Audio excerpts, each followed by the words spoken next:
Yang dimaksud dengan dunia, sebagaimana dijelaskan oleh Syekh Utsaimin rahimahullahu taala, di antaranya yang Allah isyaratkan dalam surat Ali Imran ayat 14. Allah mengatakan zuyyina lin-nasi hubbus syahawati minan nisa wal banin wal qanatiril muqantarah minadh dhahabi wal fiddah wal khailil musawwamati wal an'ami wal harth dzalika mata'ul hayatid dunya.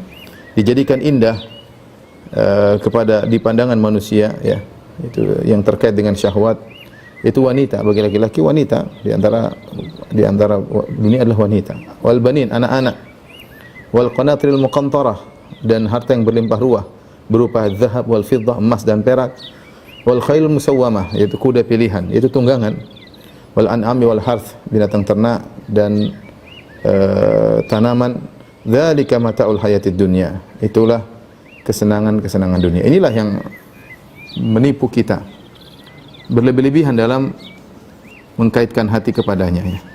Kita butuh dengan wanita, butuh dengan anak-anak, butuh dengan harta, butuh dengan tunggangan, ya, butuh dengan emas dan perak, butuh dengan yang lainnya.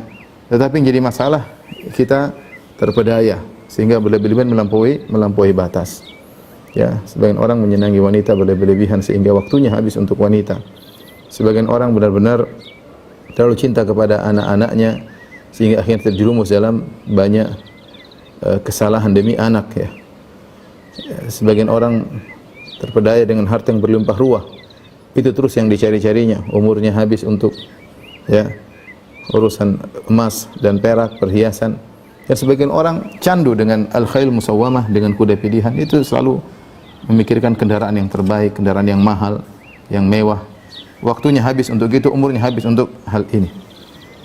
Dunia kita perlukan, tetapi ketika berlebih-lebihan kita terpedaya. Sebagian orang terpedaya dengan jabatan, pikirannya selalu jabatan. Uang dikeluarkan untuk meraih jabatan, kemudian gila jabatan, sehingga tidak terasa umurnya kemudian habis, ya. Saya kemarin baru dapat kiriman dari teman dari Riyadh, ya, tentang kisah seorang yang sudah berusia 80 tahun, kemudian dia menyesal dengan waktu yang sudah dilewati. Dia mengatakan, seandainya dulu waktu saya muda, saya selalu puasa Senin Kemis, maka mungkin setahun saya sudah puasa 100 hari. Dan kalau saya meninggal, ya, setiap tahun 100 hari saya berpuasa. Kalau 80 tahun atau 60 tahun sudah berapa ratus puasa yang saya lakukan. Seandainya saya meninggal, tentu saya akan masuk dari pintu Ar-Rayyan, pintu yang Allah khususkan untuk orang-orang yang rajin puasa. Dia berkata lagi, seandainya saya dahulu setiap hari saya baca sehalaman, 2 halaman dari Al-Quran, ya, saya serius baca Al-Quran, ya, mudah-mudahan saya kemudian menjadi ahlullahi wa khassatihi, yaitu orang-orang spesial yang diperhatikan oleh Allah Subhanahu wa taala. Tapi waktu-waktu berlalu, kemudian saya tidak buka Al-Quran sama sekali. Subhanallah. Dia bercerita tentang masa mudanya, ya. Dia tentang masa mudanya. Dia bercerita lagi, seandainya dahulu saya tidak mengangkat suara kepada kedua orang tuaku, jadilah kedua orang tuaku adalah jembatan bagi saya untuk menuju surga. Tapi ketika saya muda, saya tidak perhatian sama mereka. Saya sering angkat suara di hadapan mereka.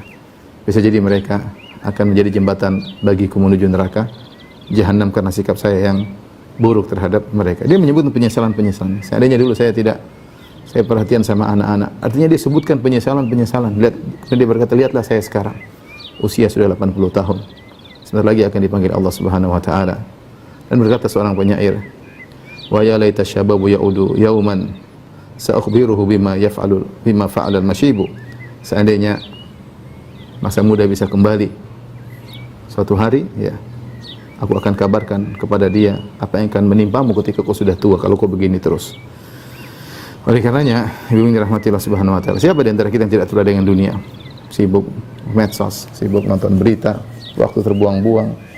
Puasa Senin Kemis kita lewatkan, mengangkat suara di hadapan suami, anak-anak kita lalaikan.